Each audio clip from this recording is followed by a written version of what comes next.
I met her on a Monday I already wanted to forget. The office was too quiet, the kind of quiet that makes you aware of your own breathing. My boss had called an emergency meeting, the kind that made everyone straighten their posture and soften their voice. I was standing near the window, pretending to read emails, when the door opened again. She walked in like she didn't care who owned the building. Leather jacket, messy dark hair pulled back with no effort, a half-smile that felt like trouble before she ever spoke. She didn't look like she belonged in a corporate boardroom, and yet she moved like she knew exactly where she was. "This is my daughter," my boss said, voice clipped, controlled. "She'll be sitting in today." I looked up, and she looked straight at me. Not politely, not briefly. She held my gaze like she was daring me to look away. Something in my chest tightened. Not attraction, not yet. It was awareness, the feeling that someone had just stepped too close to something private inside me. Her name was Rowan, and she was nothing like her mother. My boss, Eleanor, was precision, every word chosen carefully, every emotion filed away behind professionalism. Rowan was the opposite. She leaned back in her chair, arms crossed, watching the room like it was a game she already understood better than everyone else. I tried to focus on the meeting, I really did, but every time I glanced up, she was watching me. Not with hunger, not with judgment, with curiosity. After the meeting, Eleanor asked me to stay behind. Rowan didn't leave. She stayed seated, swinging her foot slightly, like she was bored, but her eyes were sharp. "Can you handle a personal request?" Eleanor asked. I nodded. "Of course. My daughter will be around for a few weeks. I need someone reliable to help her get settled, show her the city, keep her out of trouble." Rowan laughed softly. "Mom." Eleanor ignored her. I swallowed. "I can do that." Rowan stood and stepped closer. Too close. I caught the faint scent of something warm and unfamiliar, smoke and citrus maybe. "Looks like you're stuck with me," she said. Her voice was low, amused. I smiled politely, the way I'd been trained to do, but my pulse had already started racing. Rowan didn't act like a guest. She acted like she was reclaiming something. She hated the corporate lunches, mocked the polite small talk, took me to places Eleanor would never approve of, tiny bookstores tucked between bars, late-night diners with cracked booths, rooftops where the city lights felt closer than the ground. "You live like you're waiting for permission," she said one night, leaning against a railing. I frowned. "I live responsibly." She laughed. "Same thing." I should have shut that down. Instead, I felt seen. Rowan didn't flirt, not openly. She didn't touch me. She didn't cross lines. She just asked questions no one else ever did. "What do you want if no one's watching? What scares you more, failure or freedom? Do you ever feel like you're playing a role someone else wrote?" Each question landed somewhere tender. Each night I went home restless. I told myself it was because she was my boss's daughter, because this was dangerous, because Eleanor trusted me. But the truth was quieter and harder. Rowan made me feel awake. The first boundary cracked the night it rained. We were caught between locations, sheltering under an awning. The street was empty, rain soaking the pavement, neon lights blurring into color. She stood close. Not touching, but close enough that I could feel her warmth. "You know," she said softly, "my mom thinks control is the same as safety." I said nothing. She raised me like a problem she needed to manage. Her voice wasn't bitter, just honest. "I don't think she knows who you are either," Rowan added, eyes on mine now. My breath caught. "You don't know me." She smiled. "Not yet." The rain slowed. Neither of us moved. For a moment, the world narrowed to that space between us, charged, quiet, terrifying. Then her phone rang. Eleanor's name lit up the screen. Rowan stepped back, expression shuddered.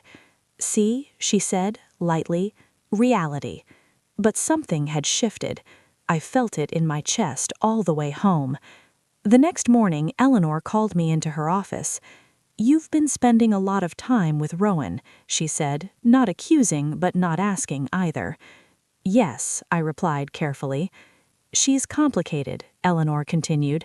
"I need you to remember your position." I nodded, but my thoughts were already elsewhere, because the night before, Rowan had sent me a message. "You ever wonder who you'd be if you stopped being careful?" I stared at the screen for a long time before replying. "Every day." The typing bubble appeared, disappeared, appeared again. "Then let me show you something. Tonight. Somewhere my mother never goes." My heart pounded. I knew I should say no. I knew the power imbalance, the risk, the consequences, but something inside me whispered a truth I couldn't ignore anymore. I wasn't afraid of crossing a line. I was afraid of going back to pretending I didn't want more. And that night, I followed my boss's rebellious daughter into a world I was never meant to see. She picked me up after sunset, not at my apartment, not at the office, somewhere neutral, deliberate. Rowan leaned against her car when I arrived, rain-dark pavement reflecting the city lights. She didn't smile this time. She looked focused, like she'd already decided something and was daring me to catch up. "Still sure?" she asked. I nodded. My voice felt too loud if I spoke. We drove without music. The city thinned into quieter streets, then slipped behind us altogether. I realized with a strange calm that I hadn't told anyone where I was going. That should have scared me. Instead, it felt like relief. The place she brought me to wasn't flashy.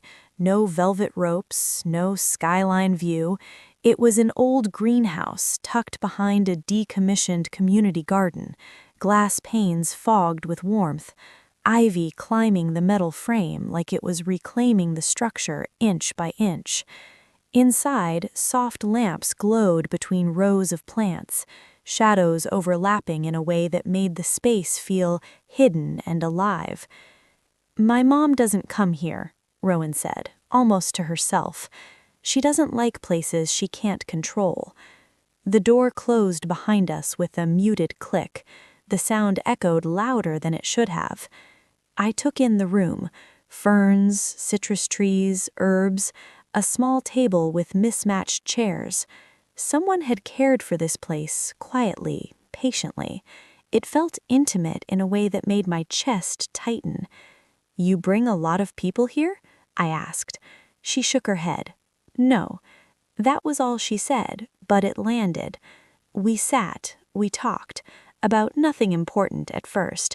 Music she loved, how she left for college early and never really came back the same, how Eleanor taught her to win arguments, but not how to sit with feelings. I told her about the job, about the way I measured my words, my clothes, my ambition, about how being capable had slowly turned into being invisible. Rowan listened like she wasn't waiting for her turn, like my words mattered simply because they were mine. At some point, she stood to adjust one of the lamps. The light shifted, catching her face differently, softer, younger, less defiant. "You don't have to be careful here," she said. That sentence hit harder than any confession. I stood too, suddenly unsure where to put my hands. The space between us felt smaller, charged. "I shouldn't," I started. She raised a hand, not touching me, respecting the line. That made it worse. "I know, and we won't, unless you want to." Silence stretched. My heartbeat was loud in my ears. I didn't move, I didn't step back. She smiled, not triumphant, gentle, like she understood what that stillness meant. The days after changed in ways I couldn't explain to anyone else. Rowan and I didn't talk about the greenhouse at work. We barely talked at all. But when we passed each other, there was awareness, quiet, humming, undeniable. Eleanor noticed. She started scheduling meetings where Rowan would be present, asking questions that felt like tests, watching me the way she never had before. "You seem distracted," she said, eyes sharp. "I'm handling everything," I replied. She studied me. Good. But something in her tone suggested she wasn't convinced. That night, Rowan texted, "She's circling." I stared at the message. "We should slow down," I typed. The reply came quickly. "I know. That doesn't mean stop." I didn't respond. I went to bed restless, the ceiling unfamiliar despite being my own. I kept thinking about the way Rowan had stepped back instead of forward, about how consent, real consent, felt heavier and more electric than anything rushed. The next afternoon, Eleanor called me into her office again. "I need you to be honest with me," she said, folding her hands neatly. "Is Rowan causing complications?" The word hung there. Complications, not feelings, not concern, liability. "No," I said. It wasn't a lie, not yet. Eleanor leaned back. "She has a way of pushing people into places they aren't ready to be." Something in her gaze flickered. Regret, maybe, or warning. I nodded. "I can handle myself." "I hope so," she said softly, "because if this becomes a distraction, I won't protect anyone from the consequences." Anyone. Plural. Rowan didn't invite me back to the greenhouse right away. Instead, she asked me to walk. We took a long path through the city at dusk, hands in our pockets, shoulders brushing occasionally. Each accidental touch sent a jolt through me. "You're scared," she said after a while. "I'm realistic." She smiled faintly. "Same thing, sometimes." We stopped at a small bridge overlooking dark water. Cars passed behind us, indifferent.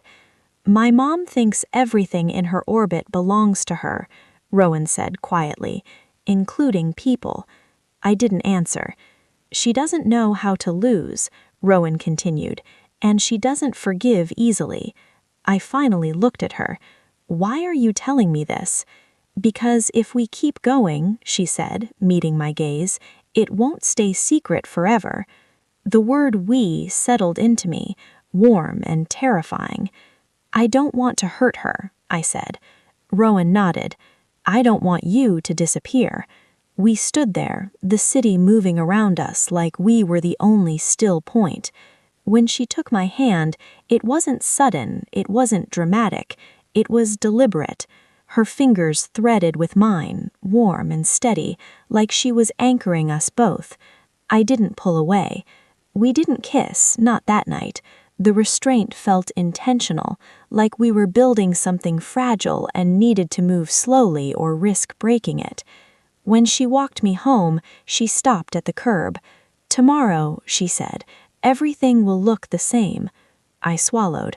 "But it won't." She smiled. "Exactly." The following week, the tension became a living thing. Eleanor increased her scrutiny. Rowan pushed back harder at home. Meetings grew sharper, silence heavier, and every night my phone lit up with Rowan's messages. Questions, thoughts, moments she wanted to share. Nothing explicit, nothing reckless, but intimacy doesn't need touch to be real. One evening, Eleanor canceled a late meeting at the last minute. I was packing up when Rowan appeared at my desk, eyes searching my face. "She left early," she said. I hesitated. "That doesn't mean—" "I know," Rowan interrupted, "but it might be our only window." The greenhouse glowed brighter than before, lamps turned up against the cold. She poured tea, I paced. "We can't keep doing this," I said, though my voice lacked conviction. Rowan set her cup down. "Then tell me to stop." I didn't. She stepped closer, slow enough that I could change my mind at any point.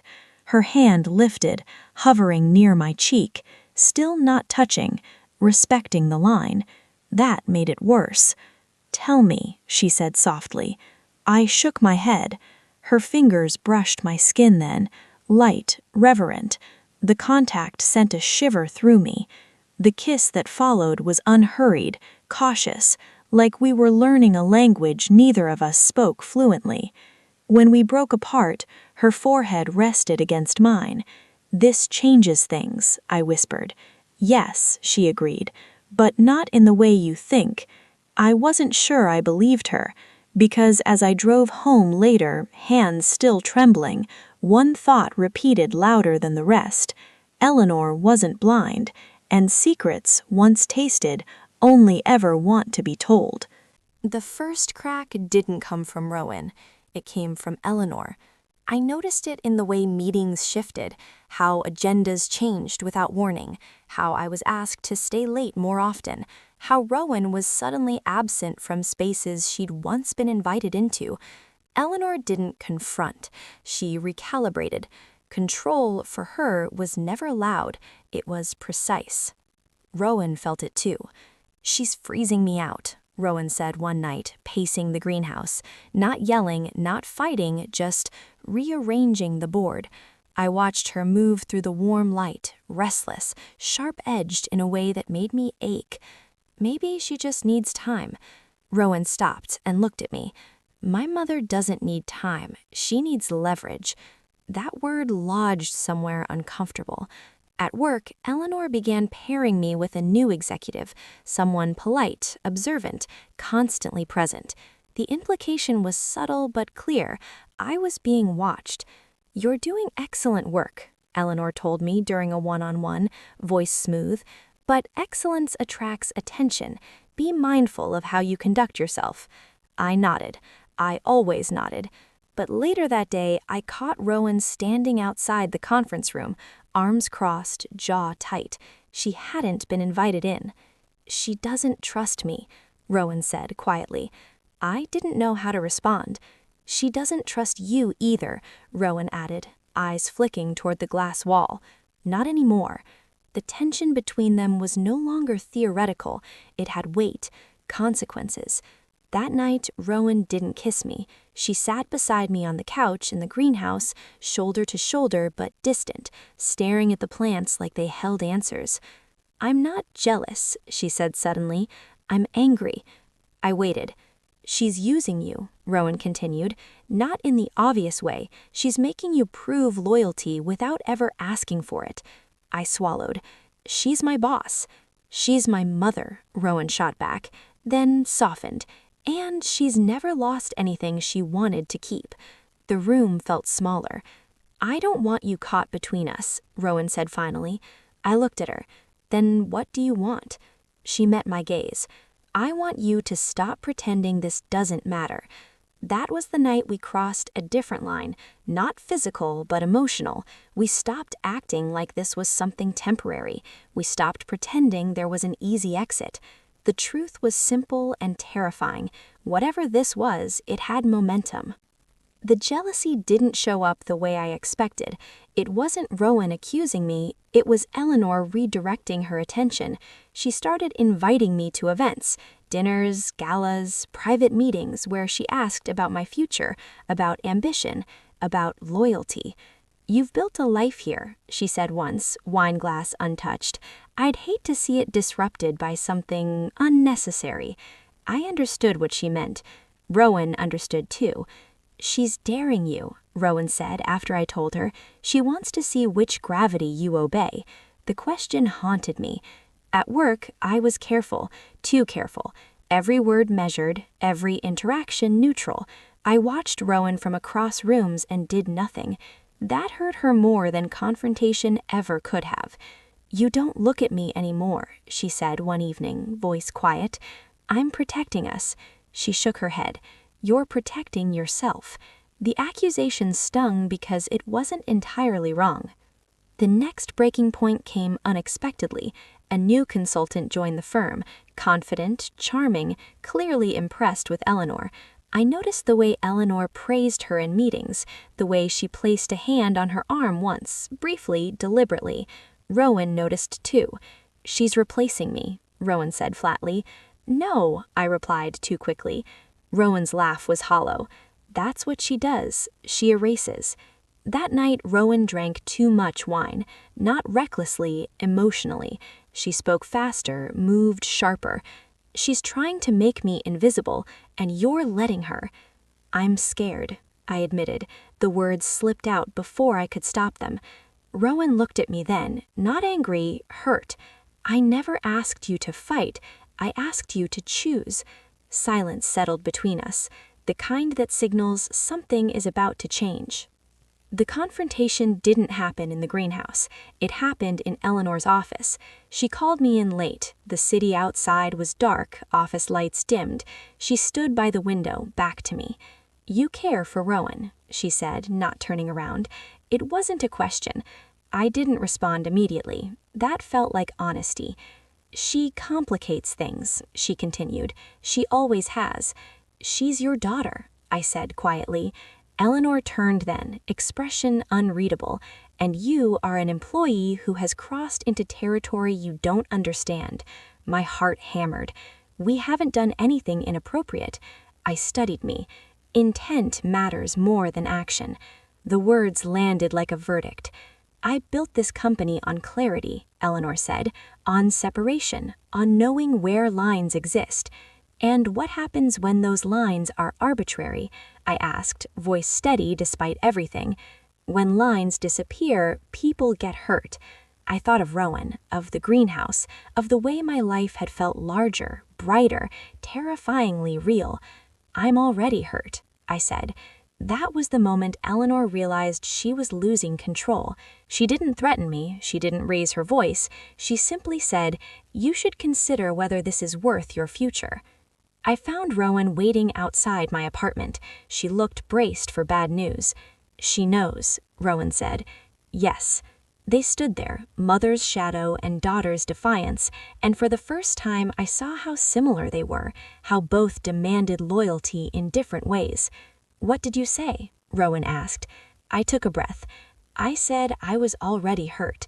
Rowan's expression shifted, hope flickering, cautious and fragile. "I can't promise this ends well," Rowan said. "I'm not asking for an ending.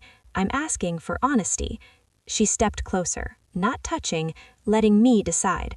I reached for her hand. This time I didn't hesitate. The consequences didn't arrive all at once. They came quietly, dressed as routine. Rowan was reassigned. Not fired, not exiled, just moved. A different division, a different building. A polite email framed as strategic realignment. Eleanor's handwriting was nowhere on it, but her intent was unmistakable. "She's cutting the thread," Rowan said when she told me. Her voice was calm, too calm. "If we don't cross paths, she thinks this disappears." I wanted to argue. I wanted to believe distance could make this safer. Instead, it made everything heavier. We stopped meeting in the greenhouse. Too visible, too symbolic. We met in borrowed spaces, quiet cafes on side streets, long walks where the city noise swallowed our conversations. The secrecy wasn't romantic anymore. It was exhausting. "I hate that we're hiding," Rowan said one night, fingers laced with mine as we walked past lit windows filled with other people's lives. "It makes me feel like I'm doing something wrong." "You're not," I said. She smiled sadly. "Then why does it feel like we're always waiting for permission?" That question followed me into work. Eleanor's scrutiny sharpened. She didn't ask about Rowan again, but she didn't need to. Every conversation felt like a test. Every praise came with a pause, as if she were measuring how much influence she still had. "You've been distracted," she observed once, eyes steady. "Is everything all right?" "Yes," I said. It was a lie. Not a cruel one, just incomplete. The real fracture came during a board dinner. Rowan was there, unexpectedly, invited by someone else, seated across the table, brilliant and composed in a way that reminded me why she terrified people. Eleanor noticed immediately. The air shifted, conversations faltered. Power, when threatened, has a way of making itself felt. Rowan met Eleanor's gaze without flinching. I felt it then, the impossible tension of loving someone who refuses to be small in a room designed to shrink her. Midway through dinner, Eleanor raised a glass. "To clarity," she said, "to understanding where we belong." Her eyes flicked to Rowan, then to me. I couldn't breathe. Afterward, Eleanor asked me to stay behind. Rowan waited outside. Eleanor closed the door. "This ends," she said simply. "No," I replied. The words surprised both of us. She studied me like a problem that had changed shape. "You're choosing badly." "I'm choosing honestly." Silence stretched between us. Mother, mentor, magnet, a woman unaccustomed to being refused. "You think love excuses risk. It doesn't." "Neither does fear," I answered. That was when she understood she couldn't control this quietly anymore. Rowan knew before I spoke. "She confronted you," Rowan said as soon as she saw my face. "Yes." "And?" I exhaled. "I didn't back down." Rowan laughed, soft, disbelieving. Then her eyes filled.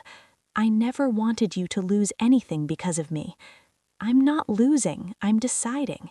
We stood there, city lights reflecting off windows, both aware that this moment mattered more than anything that came before it. "What happens now?" Rowan asked. I thought of Eleanor, of my job, of the comfort of certainty I'd lived inside for years. "I don't know," I admitted, "but I know I don't want to live carefully anymore." Rowan stepped closer, resting her forehead against mine. No hiding, no pretending. "Then whatever comes," she said, "we face it openly." The next morning, Eleanor made her move. An official meeting, HR present, language sanitized and professional. No accusations, no proof, just concerns, optics, long-term alignment. I listened. Then I spoke. "I won't deny my relationship," I said calmly, "and I won't apologize for it." The room went quiet. Eleanor looked at me, not angry, not triumphant, just human. "This will cost you," she said. "I know." What I didn't say but felt with absolute certainty was that hiding had already cost me more. That night, Rowan and I sat on my couch, hands entwined, waiting for the future to arrive. "You're braver than you think," Rowan said.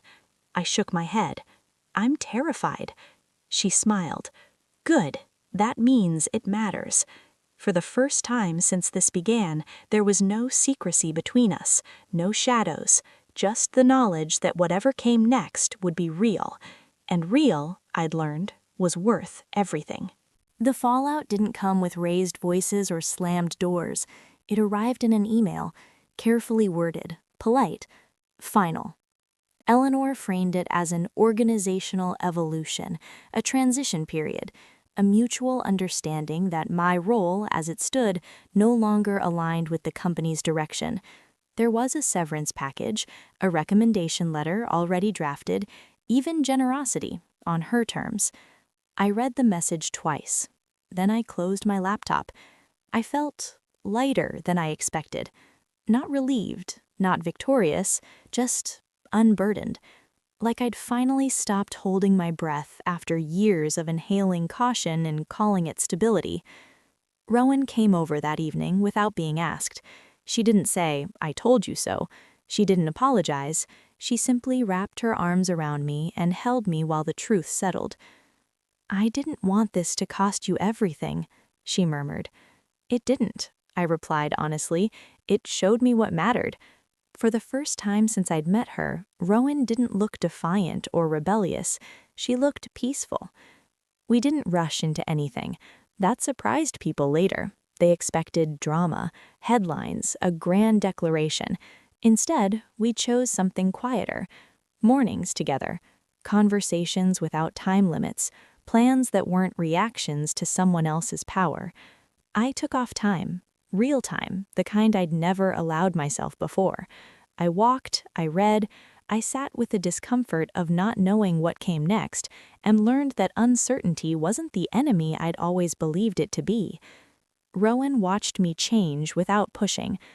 "You're different," she said one afternoon as we sat on the steps of the greenhouse, the place that had started everything. "I think I'm finally mine," I answered. She smiled, not proud, not possessive, just present. Eleanor didn't disappear from our lives. She withdrew with dignity, which was its own kind of statement. No public condemnation, no dramatic reconciliation, just distance, intentional, controlled, unmistakable. One evening, weeks later, Rowan received a message from her mother. It was short. "I hope you're happy." Rowan stared at the screen for a long time. Then she turned it off. "I don't need permission anymore," she said quietly. Neither did I. We went public slowly, not with announcements, but with consistency.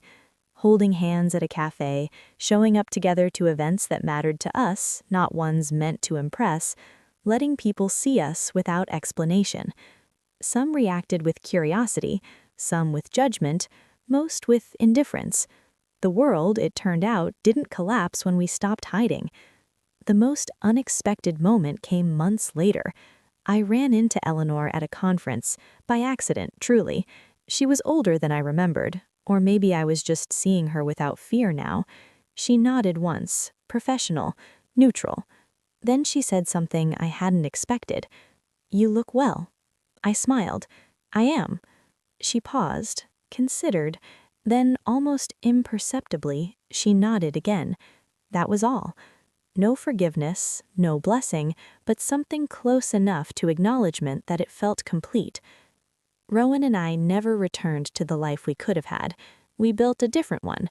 One without hierarchies between us, without secrets pretending to be safety, without power determining who was allowed to want what. Sometimes, late at night, Rowan would ask, "Do you regret it?" And every time, the answer was the same. No. Because love didn't arrive as rebellion, it arrived as choice. And choosing her, choosing myself, was the bravest thing I'd ever done. If this story stayed with you, if you've ever had to choose between comfort and truth, leave a heart in the comments. Subscribe for more slow-burn WLY romance stories about power, choice, and becoming who you were always meant to be.